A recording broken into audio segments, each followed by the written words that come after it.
time? Yeah, I got time. I want to end the class by talking about, and we're going to land where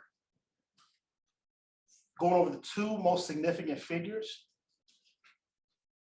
outside of Jesus at the beginning of the church. I just want to say the beginning of the history of the church. And that is, I'm going to say church, the church, Christian church at this time.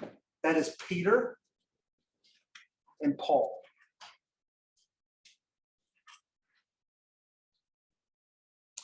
Peter was born with the name Simon,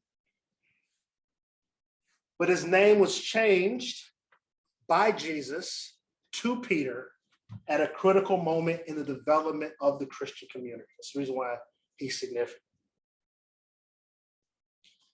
When Jesus asked his disciples who they thought he was, according to the tradition, this is after they had been walking with Jesus for some time.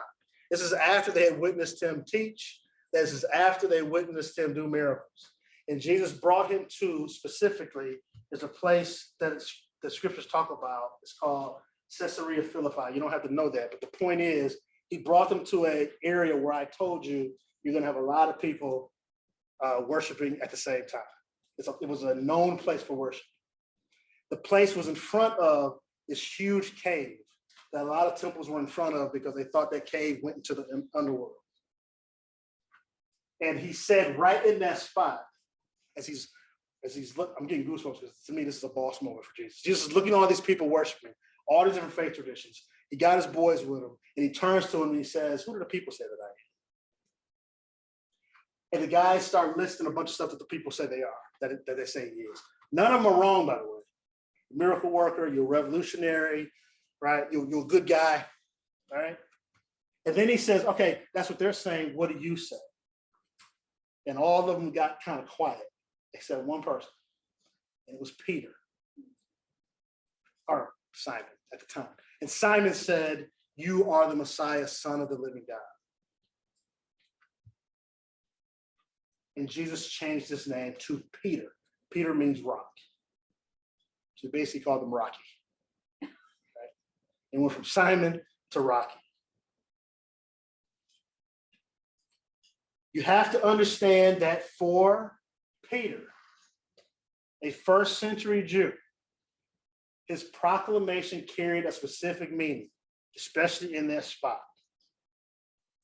He was declaring, when he said, "You are the Messiah," he's making a political statement. It's not just a theological statement. He's saying,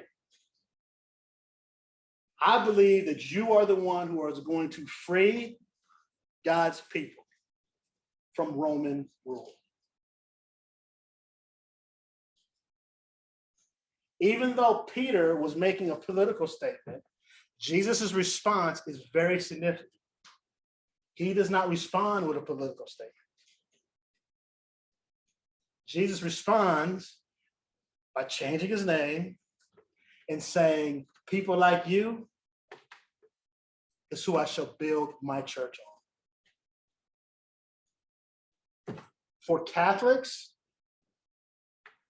this event is the moment when the church came into being. Because Peter was given the promise that the church would be built on his confession of faith, and that he would be given authority and responsibility to lead it. That's the Catholic perspective of what happened at that moment. Now, I will admit,